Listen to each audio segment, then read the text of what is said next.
오늘 이 새벽에 하나님께서 우리에게 주시는 하나님 말씀은 마태복음 9장 27절부터 31절까지 말씀입니다. 제가 봉독해 올립니다. 예수께서 거기에서 떠나가실새 두 맹인이 따라오며 소리질러 이르되 다윗의 자손이여 우리를 불쌍히 여기소서 하더니 예수께서 집에 들어가심에 맹인들이 그에게 나오거늘 예수께서 이르시되 내가 능히 이 일 할 줄을 믿느냐 대답하되 주여 그라오니이다 하니 이에 예수께서 그들의 눈을 만지시며 이르시되 너희 믿음대로 되라 하시니 그 눈들이 밝아진지라 예수께서 엄히 경고하시되 삼가 아무에게도 알리지 말라 하셨으나 그들이 나가서 예수의 소문을 그 온 땅에 퍼뜨리니라. 아멘. 좋은 아침입니다. 우리는 계속해서 예수님의 치유 사역을 공부하고 있습니다. 그런데 이런 치유 사역은 단순한 기적이 아닌 표적으로 보아야 한다고 했습니다. 헬라어로 세메이오 말이지요. 왜냐하면 이러한 치유는 단순히 육신적 병의 치유만을 말하고 있는 것이 아니니까요. 우리는 예수님의 이런 치유 사역을 통해 두 가지를 볼 수 있어야 합니다. 첫째는 예수님께서 하나님의 아들이신 것, 둘째는 인생들을 죄에서 해방시키러 왔다는 사실 말이지. 다시 말해 육체적 병의 치유는 죄와 사망의 매인 영의 치유, 곧 구원과 연결되어 있다는 사실 말입니다. 그래서 예수님의 치유를 보면 나도 기도하면 병이 나을 거야 정도로만 해석을 해서는 안 된다는 말입니다. 저는 예전에 그런 이야기를 참으로 많이 들었습니다. 자녀가 없는 부부에게 예수 믿으면 자녀를 낳는다는 소리 말이지요. 왜 그런 이야기들을 하는 것이겠습니까? 성경에 아이가 없다가 아이를 가진 이야기가 많이 나오기 때문 아니겠어요? 여러분, 왜 유난히 성경에 아들 낳는 이야기가 많이 나오겠습니까? 그것도 딸이 아닌 꼭 아들로 말이지요. 사라도 아들을 낳았고 리브가도 아이를 못 낳다가 아들을 낳았고 라헬도 아들, 수넴 여인도 아들, 엘리사벳도 아들, 전부 아들 아닙니까? 삼손의 부모 마노아도 그리고 한나도 아들 말입니다. 여러분, 이러한 아들 낳는 이야기도 하나의 세메온이라는 사실 아십니까? 그 속에 말하고자 하는 실체가 있는 것 말이지요. 뭐죠? 우리가 하나님의 아들로 거듭날 것을 담고 있는 것입니다. 그래서 성경은 아들 낳는 이야기인 것이고요. 물론 그 아들은 독생자 예수 그리스도로 연결되고 그리고 예수 그리스도를 통해 우리가 하나님의 아들이 되는 것 말입니다. 오늘 본문은 두 맹인이 눈을 뜨게 하는 표적입니다. 저도 요즘 나이가 들다 보니 눈이 침침해져서 얼마나 불편한지 모릅니다. 어제 파이어 인스펙션이 이제 오늘 있어가지고 어제 이머전시 엑셀라이시라든지 한번 점검을 싹 했는데 매년 이거 보면은 다 바꾸고 고치는데도 꼭 몇 개가 불이 안 들어오더라고요. 그래서 교체를 했습니다. 그런데 나사가 잘 보이지 않아 나사 하나 푸는데도 꼭 돋보기를 가지고 와서 써야 했습니다. 지금까지는 책을 볼 때만 이 돋보기를 쓰는데 이제는 스크류 하나 푸는 데까지 돋보기를 써야 하니 얼마나 불편하든지. 작은 것이 안 보여도 이렇게 불편한데 앞을 전혀 볼 수 없다면 어떻겠습니까? 이 맹인들 또한 어제 새벽에 살펴본 12회를 혈루증으로 고통받던 여인이나 죽은 나사로의 딸과 매 한 가지 아니겠어요? 혈루증 여인이 사회로부터 격리 곧 죽은 것이라면 야이로의 딸은 육체가 죽은 것처럼 맹인 또한 보이는 빛의 세계로부터 단절 죽은 것이니까요. 그렇다면 빛으로부터 단절된 맹인들이 어떻게 빛을 보고 구원을 얻는지 같이 살펴보도록 합니다. 27절입니다. 예수께서 거기에서 떠나가실새 두 맹인이 따라오며 소리질러 이르되 다윗의 자손이여 우리를 불쌍히 여기소서 하더니 공생의 3년 반 동안 우리 예수님 일이 꼬리를 무는 것을 볼 수 있습니다. 한 사람을 고치면 또 다른 사람이 대기하고 있고요. 이것은 무엇을 말하는 것이겠습니까? 그만큼 인생들이 구원에 목말라하고 있다는 것 아니겠어요? 마치 목마른 사슴이 시냇물을 찾아 헤매듯이 말이지. 그때 두 맹인이 예수님을 따라오며 소리를 지릅니다. 어떻게 이들이 그럴 수 있었겠어요? 비록 눈은 볼 수 없었지만 귀는 열려 있었다는 말 아니겠어요? 예수님의 소식, 곧 복음을 들은 것 말입니다. 그리고는 어떻게 합니까? 예수님의 주목을 끌기 시작합니다. 다윗의 자손이여 우리를 불쌍히 여기소서. 고래고래 고함을 치는 것이지. 저는 이들의 행동을 보며 우리 속담 군뱅이도 구르는 재주가 있구나 생각났습니다. 이들을 비하하기 위한 그런 말이 아니라 자기들이 할 수 있는, 지금 할 수 있는 그것으로 최선을 다하는 이런 모습 말이지. 특히 우리 한국 사람은 어떤 경향이 있습니까? 자기가 할 수 있는 것으로 최선을 다하면 될 텐데 꼭 남과 비교하려 하지 않습니까?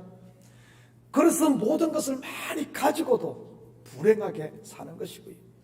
아이들을 키워도, 여러분 우리 한국 애들 얼마나 똑똑하고 공부도 잘합니까? 그런데도 꼭 친구 아들이나 딸과 비교를 합니다. 아파트 평수도 보면은 다들 얼마나 잘 살아요. 좋은 아파트 대부분이 30년 안팎의 새 아파트에 살지 않습니까? 미국엔 어때요? 100년, 70년이 기본인데 말입니다. 그런 새 집에 좋은 데 살면서도 꼭 비교를 합니다. 그래서 새 아파트에 살며 충분한 크기에 살면서도 꼭 보면은 상대적으로 가난하게 살아, 가난하게. 내가 30평이 얼마나 커요? 근데 옆에서 누가 50평짜리 살면은 30평이 아주 고땅만한 이렇게 보이는 거예요. 차도 비교하고 심지어 입는 옷까지 비교를 하지 않습니까? 옷만 그런가요? 여자분들은 들고 다니는 가방까지 비교를 한다고 하니 이게 뭡니까 이게? 그러니 그처럼 멀쩡한데 속은 다 썩어 있는 것이고요. 여러분 어떻게 하면 이런 것들로부터 자유할 수 있겠습니까? 고람되어 하나님 앞에 서면 되는 겁니다. 하나님 앞에 선 나는 천상천하에 오직 하나뿐인 그리스도의 신부이니까요. 성도가 서로 비교하며 사는 것, 여러분 마치 코가 눈과 비교하는 것과 같고 손이 발과 비교를 하는 것과 같은 참으로 어리석기 짝이 없는 것 아니겠습니까? 저는 우리 식구들이 내게 있는 것으로 내게 없다고 해서 낙심하지 마시고, 그렇다고 내가 있다고 좀 교만하지도 마시고, 오직 가진 것에 감사하고 만족하며 여러분 최선을 다할 수 있기를 축복합니다. 보지 못하는 맹인, 무엇으로 예수님의 주목을 받습니까? 입술의 부르짖음인 겁니다. 우리를 불쌍히 여기소서 은혜를 베풀어 달라는 말이지. 28절입니다. 예수께서 집에 들어가심에 맹인들이 그에게 나오거늘 예수께서 이르시되 내가 능히 이 일할 줄을 믿느냐 대답하되 주여 그라오니이다 하니. 여러분 예수님의 일하는 행동 좀 거시기하지 않나요?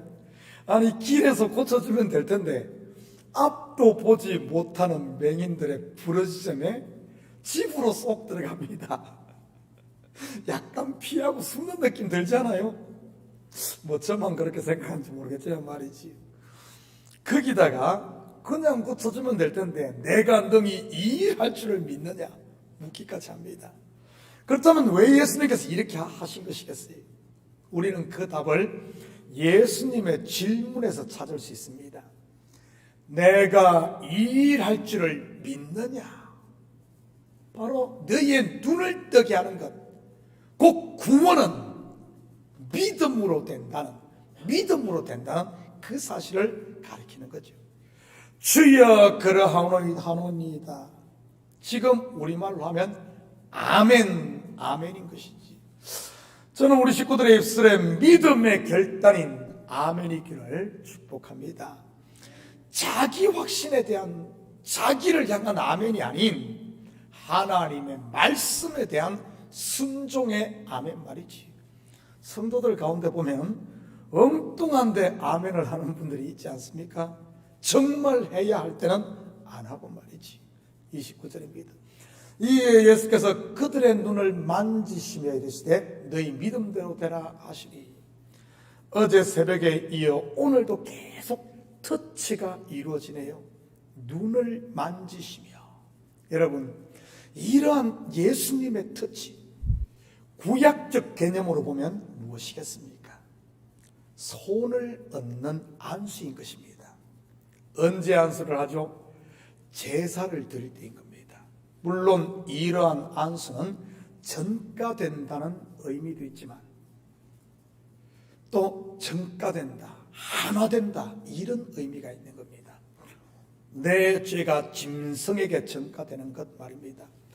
구약에서는 내 죄가 짐승에게 전가되었다면 오늘 본문과 같은 모습은 어떤 의미겠어요?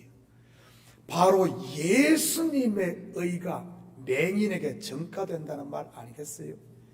맹인들의 부르짖음과 예수님의 질문에 대한 대답, 곧 아멘이 자기들의 죄를 고백한 모습인 것이고요. 너희 믿음대로 되라. 무슨 말입니까? 내 믿음이 너희에게 전가되었다는 말 아니겠어요? 예수님께서 그의 눈에 안수하고 있으니 말입니다. 다시 말해, 지금 예수님의 믿음이, 네 믿음이 예수님의 의가 너희 의가 되었으며 내 생명이 너희의 생명이 되었다는 그런 말입니다.